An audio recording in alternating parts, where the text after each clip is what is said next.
This weekend on the Austin Healey Channel, we're in Vreeland, Netherlands at the best place in the world, the Healey Museum.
Too, eh?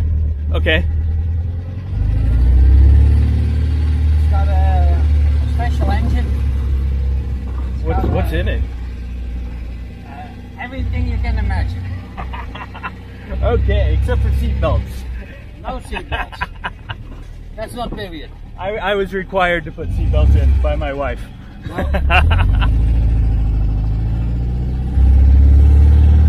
You've ever driven a Honda? No, I haven't. The only Healey I've driven is the BT7 that I just finished.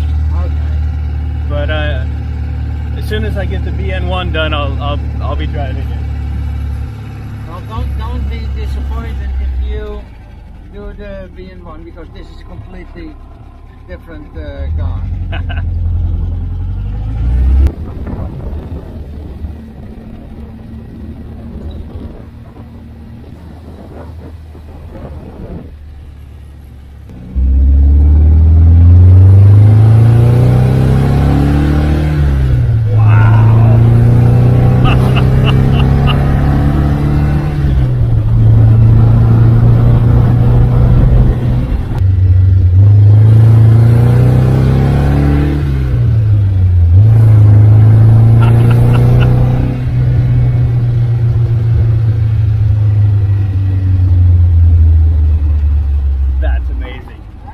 Is amazing.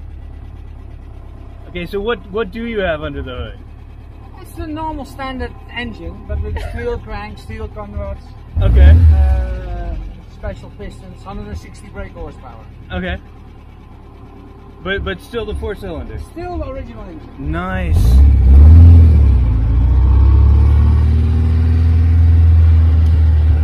Yeah, still the original. I grew up driving Sprite, 68 Sprite. Okay. So it didn't do that.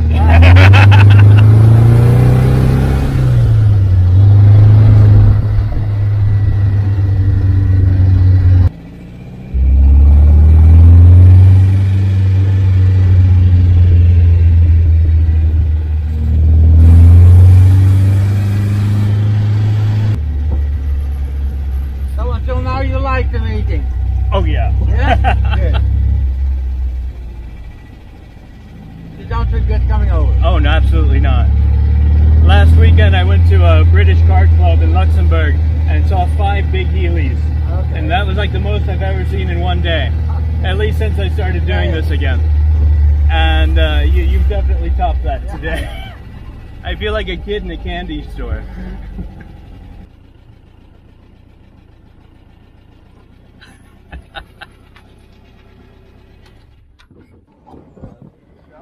Very impressed with the power you get out of that. Yeah. Wow.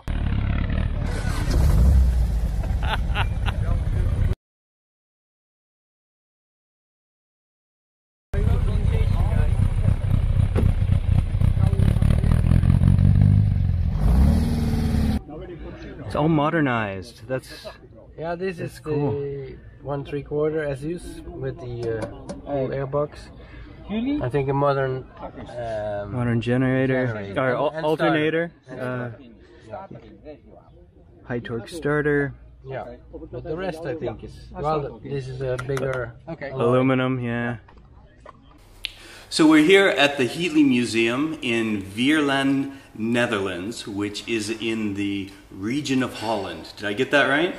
It's in the Netherlands, Holland, in the middle of the Netherlands. I've had a quick tour of your town, and it's beautiful. You have canals and lakes and boats and bridges that open every 5 minutes. That's wonderful, unless you're on the other side. Yeah, that's it. I have to introduce you. You're Hans van der Kerkhof. Yes. Did I get that right? That's right. I've been working on it. Yeah, that's good. Yeah. And you're the founder of the Healey Museum, right? Yes, I'm the founder and I'm the chairman of the foundation. And I'm the curator. So, but I serve the drinks, I clean the dustbin, I do everything together with my wife. You do it all with your wife. That's yes. Excellent. Yeah. How did the museum come about? How did it come about here in the Netherlands? What is it about the Netherlands that excites people about these British cars? Holland is a classic car country. We have a lot of classic cars. We have a lot of huge collections, often hidden away, so not open to the public. I've been involved for a very long time in Healey's. My first Healey I owned in '68, and I've not really collected. I just saved things, and if you save things long enough, you suddenly have a collection. It grew and it grew and it became more and it became more, and I ended up with about 14 Healeys, which was far too much. I have to start in the beginning. Good place to start. 68. My first Healey, a doorman came to me and he said, I hear you sometimes talk about a Healey, I have one, do you want to buy it? And that was a 3000 Mark II-A. Okay. And, but I was only 18, so I said, well, how much do you want for the car? He said, 2,250 guilders. If you convert it now, around 1,000 euros. And it doesn't seem a lot now. But I only earned 65 guilders a week, so it still was a lot of money. But I managed to buy it. I sold my moped and my bicycle and my stamp collection and my everything to get money. So finally I was 18 years old and I had my first 3,000. I got involved in the Healey Club, became a member. For my birthday I got the membership of the Healey Club, and I stayed a member. But then you're doing the drives around the church, as we call them. But if you've done that for 10 years, you're fed up with it. You have done them all because the Netherlands is as big as a post stamp. So if you've done them for 10 years. So we went abroad, we went to England, and there I met Rinus Sinke. Rinus Sinke is a well-known Healey driver. He is also a rally driver. He won the Tulip Rally 3 times overall, which is a big event, big thing. And we were sitting at the bar, and he said, well, are you also fed up with all the... I said, yeah, oh, terrible. He said, that's why we're here in England, to expand our view. He said, well, why don't we start racing or rallying with the Healey? And of course the idea was born at the bar, and the more beer we had, the easier it became. And we built 3 race cars with 3 friends, and we started racing. We started with the MG competition, then the next year we had our international license, and we started racing all over Europe. Ended up in 3 times doing the Classic Le Mans. In 2012 I did it in 54 FAC. That's an ex-works Sebring car. And then I thought, I became older, we sold our business, so I said, well, now I've ended up at Le Mans in an ex-works car, what will be next? So what's higher than that? and I had done it for 20 years. So, finito. I was in England again, and somebody said to me, I said, Hans, how old are you now? Because I heard you sold your business. He said, what are you going to do with your collection? I said, well, I didn't realize I had a collection. I said, I have a lot of stuff, but in the early days it was really saving things and collecting things. When eBay came up, it became, on one hand, became much easier because everything was available. As long as you had a filled wallet, you could buy everything you wanted. but on the other hand, the market became much bigger. I came in contact with Bill Wood in the States, and he had a large part of the factory archive from Jeff Healey. And we started negotiating, and it took me almost a year to get it from him. So it became bigger, and then we have to do something with it. We sold our business. I had the idea we're going to start a museum. The first idea was mentioned in 2010. We had the yearly meeting in Germany, that was, and I thought, okay, we're going to do it. My neighbor was Cor van Zadelhoff. That's one of the biggest real estate people in the Netherlands, actually worldwide. And he said, well, Hans, I heard you sold your business. And I said, be careful, because people who stop working, they fall over, get a heart attack. Yeah, I know. I said, no, but I'm not going to do it easy. I'm going to start a Healey Museum. And he said, oh, do you already have a building? Because real estate was his business. So that's why we ended up here in Vreeland. Wonderful. Yeah, I imagine finding a location would be it was very difficult because originally I was looking for an old factory, but the problem, I think that's worldwide, not only in the Netherlands, is pollution. Asbest roofs, oil pollution, ground, so that was couldn't succeed. And another thing was parking space. Right. Because if you go to we have a lot of parking space, eight cars. But that's not enough if you want to do car meetings. Yeah. Well, you've seen it yesterday. You need a lot of space to. Yesterday there was 20 Healeys in your parking I haven't counted. I didn't count either, but it's the most Healeys I've seen in one spot ever. It was really a wonderful experience. Now, to give you an idea, yesterday was a small event. Yeah. I'm coming back for a big one. We had once had a Sprite meeting over here, and then we had 80 Sprites over here. Oh, wow. Yeah. Wow. Yesterday you explained a design decision to me that really changed the way I look at the BT7 I just finished. It's a 2+2. Yes. And you told me a story about the +2 that changed how I look at it. Could you share that with us again? Yeah, well, the BN and the BT, the 2+2 and the 2, it was actually a thing that came up from America. In America, they said a 2-seater is a car for the rich people, and a 4-seater is more or less a family car. So for a 4-seater, you paid less import tax, but they forgot to mention the size of the seats in the law. So that's why, if you can get rid of tax, everybody get it very clever. So and that's why we see in the Porsches, the Aston Martins, the Ferraris, all the expensive cars, the 2+2. Everybody always says, what a ridiculous seats, you can't sit in them. But it was never meant to be. It was just a way to pay less import tax. Yeah, exactly. It didn't make sense to me until you explained it. Yeah. And I think that says a lot about your museum and what you're carrying forward, the stories that get lost, and we end up just going, well, why did they do that? Another thing he did, he made an agreement with the tax people that the GIs that were located in Germany could buy a car tax-free and could take it tax-free back home. Oh, I didn't realize that. And I knew there were a lot of servicemen that had bought Healey's. Yeah, but they could buy it tax-free because they had an American passport, and they could take it tax-free home. So that's why a lot of early cars ended up in the States, because everybody bought one because it was cheap for them, and then they took it home. Very cool. Design-wise, I think everybody agrees that the lines of the big Healey are just a beautiful thing. Yeah. Is there anything design-wise or engineering-wise on the Healeys that just makes you go, why did they do that? They should have solved the problem of the ground clearance. And they tried to do that with the BN3, because we have what we call in Holland we call it an undersloom, so the chassis goes under the back axle, right, and then the axle hits the chassis. With the BN3, they made a chassis which go over the back axle, so then you can put the car as high as you want. But they never did that, and I think, yeah, that was a big failure. They should have solved that problem.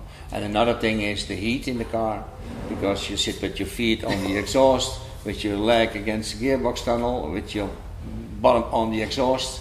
And a story, I don't know if it's true, but when Jeff did the first rides with the prototypes, he took Margot with him. And of course that was a right-hand drive car. And Jeff said, I think we have to do something with the heat. And Margot was always cold, because she came from Italy and England was cold for her.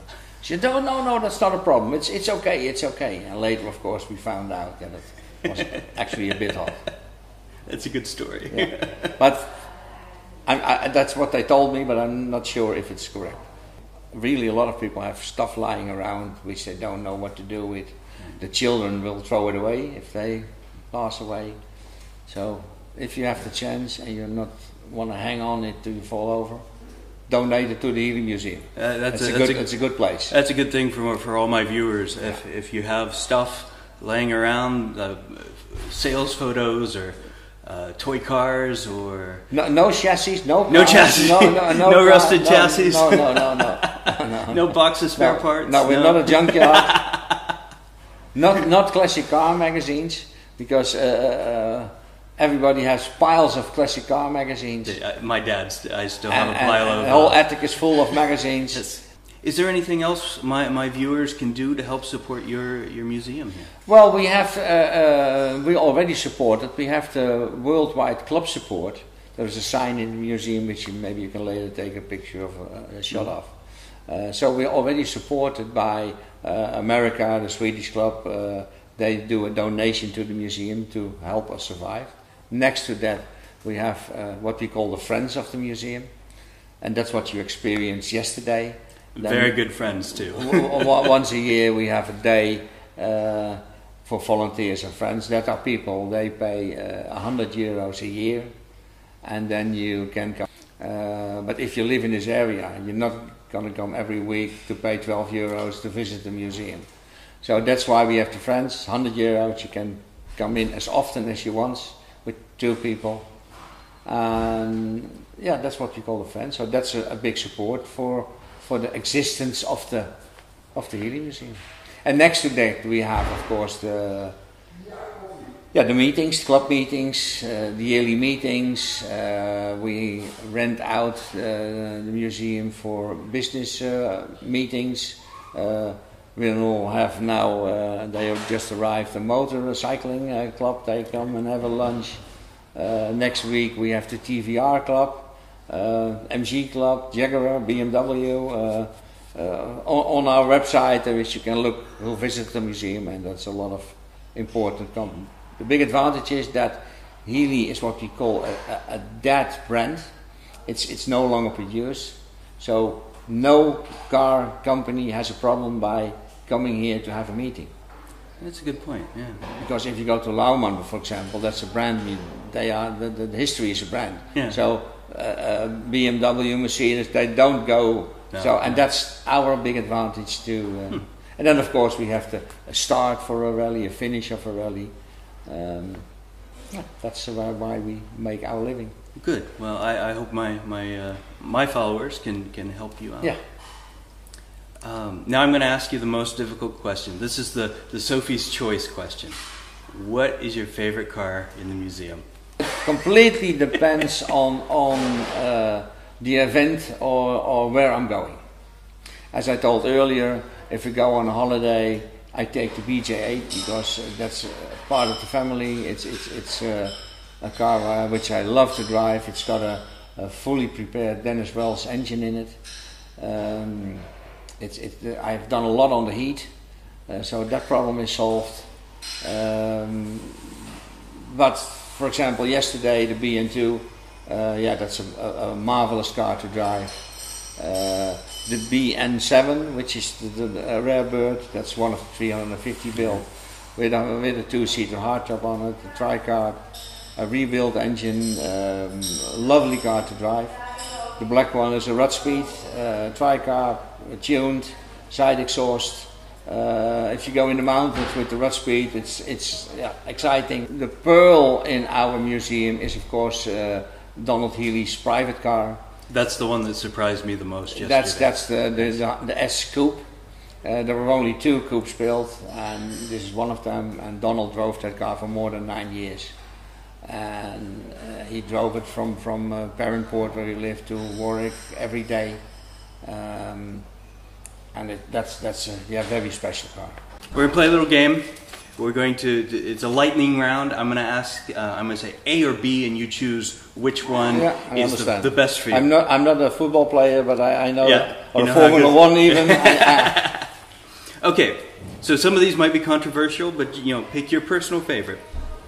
BN1 or BJ8? BJ8. Hardtop or cabriolet?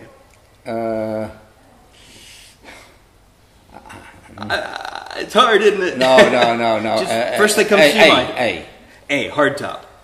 SU or Weber? Weber. Stock or custom? Stock. Concourse or driver? Driver. For sure. Good answer. Country road or racetrack? That's a difficult one. Yeah. Racetrack. Racetrack, very good. Boot or trunk? Boot. Boot. Whitworth or UNF? UNF. Sprite or midget? Sprite. Easy one. Barn find or showroom floor? Barn. Painted wire wheels or chrome? Painted. Radio or engine noise? Engine. Straightaway or chicane?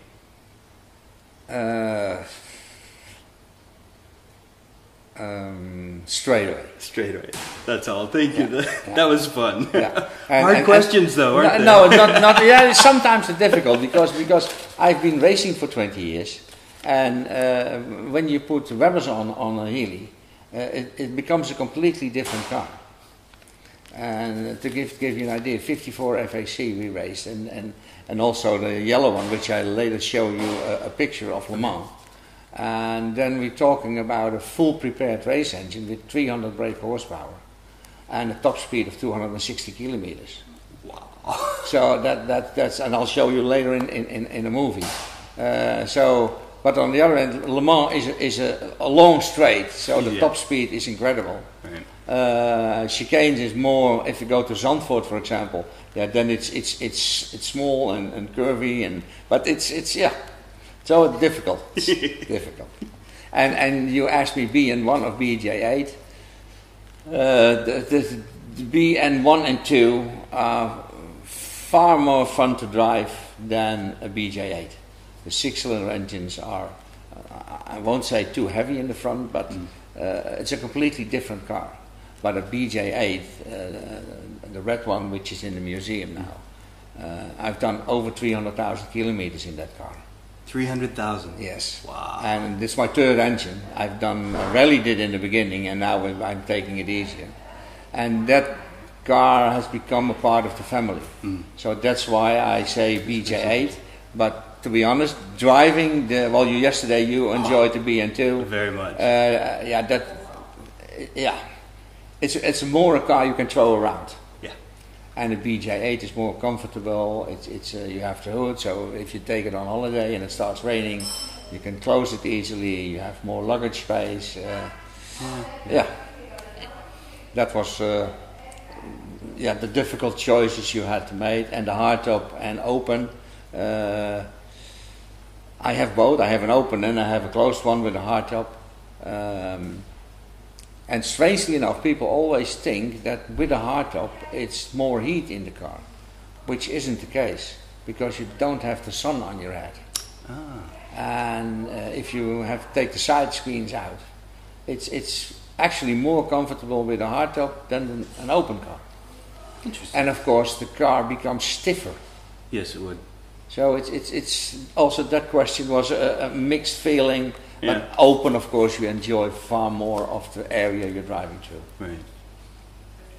Okay, I do want to talk about this car that's sitting behind us, not the Bug-Eye, this one. Yes. As you know, I'm working on a BN1 that's the heritage certificate says it was originally Coronet Cream. Yes. And originally, before I bought the car, there were pictures of what it could look like, and they actually had used a picture of this very car sitting in this gravel bed. So once I bought it, I was doing more research and went, there's a Healey Museum. It's not too far away. I gotta come here. What can you tell us about this car? This is actually a very unique car. Before it came here, it only had 3 owners, or 2 owners with a 3rd owner. The first owner had it for 30 years. The second owner had it for 30 years. And now it's up here. It's an unrestored car. It still has the original carpet in it. The cylinder head was cracked, so we had to change that to an aluminium one. But that's actually the only thing that we changed. So it's a true survivor car. It's a real survivor, and it's a very early one. I think that everybody knows the story that in the beginning they were all aluminium, or aluminum they say in America, and they changed the wings and the doors in steel. But when the first few hundred cars, they also had, and you can see that with this car, if you maybe you can take it closer. The hood is very wrinkly, it's bubbled, and that comes because it has a steel inner frame and an aluminium skin plate. Okay. And if you put that in the sun, the extension of the 2 material is completely different. Okay. And then it goes bloop, bloop, bloop, and after 3 or 4 times it stays. And that's why they changed the hood and the boot lid in steel completely. My boot lid's aluminum with a steel underside. That's also an early car, because the Coronet Creams were made in '53 for the coronation of Queen Elizabeth. So they were available in Coronet Cream with a blue interior or a red interior, those 2 combinations. This was, I got a message from America, from Great Jane, and she said, we had the car for 30 years and we're going to move to an easier apartment, and we only have parking space for 3 cars, and we have 4, so I have to get rid of one. And are you interested in the BN1? So that's why it came into the museum in 2012. So a very early car with original Dunlop wheels. I don't know if you know the difference between we call it replicas and the original ones. In an original one, the inner circle is far more flat than on the new ones. If you have the original one, put new spokes in. Try to keep that. Yeah. You also have probably the original tag on the inside, in the boot lid. The plastic plate with all the numbers. No, I think I'm missing that. You can see that. Well, I'll show you later. It's unrestored, as I said. It's very original. That's even better, really. Because my car is in such a state I need to have a reference. Yeah. And this is. Yeah, you won't find a better one than this. Reference than this. You can see on top of the door, because it has been resprayed once in '61. Okay. And you can see on top of the doors, it's completely worn through by leaning out the arm. And there you can see the original color. Oh, that's original. It was an extra from Hamburg. It's got the original full glass side screens. You ever seen those? No. I've only seen the plasticky one. Oh wow! That's beautiful. Only the very early cars had that. The problem was, if you had these on, and you had the hood on, and you close the door, how do you get in? Because it doesn't have the door handles. Yes, yes. So you have to undo your hood to get into the car. And that's why the lady had to. That's yeah. Very expensive. I imagine. Wow. And these switches are all added by the first owner. Okay. I have a whole file of this car. I'll show it to you. This is the import paperwork. These are all the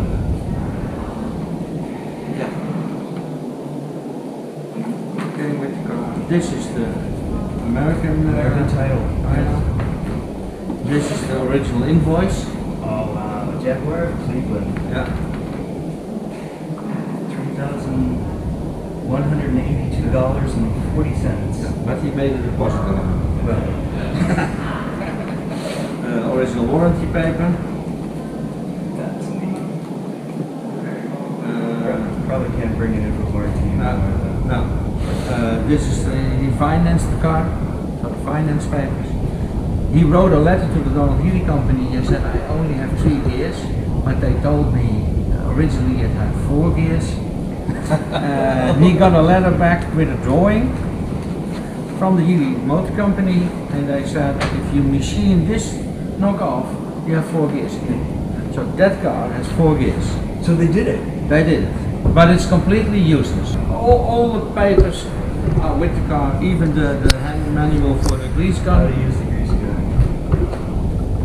The envelope where we got the invoice in, the business cards from the guy he bought it from. He became a member of the Healey Drivers Club. What I wanted to show you was,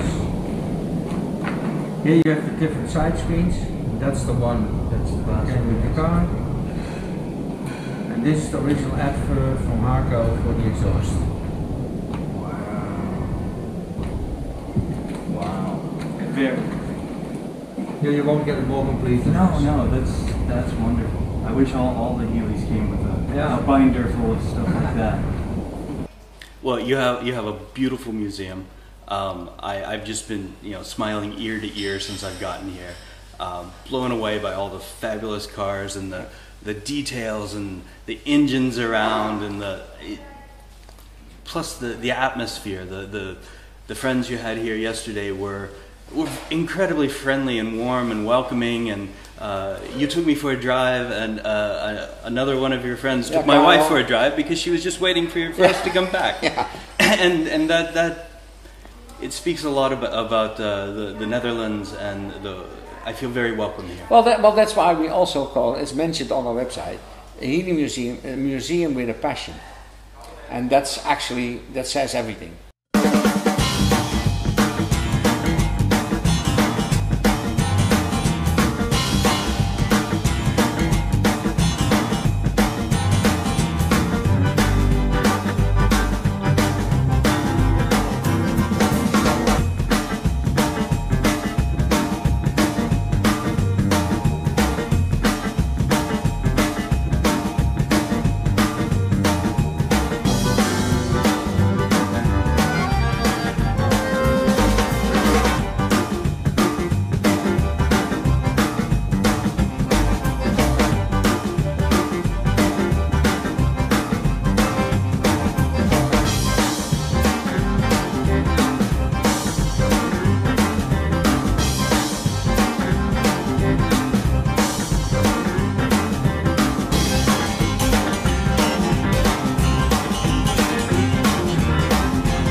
If you want to come along on the ride as we complete this project, click the subscribe button. If you want YouTube to tell you every time there's a new video, click the alarm bell. Thanks for watching, and your support is very much appreciated.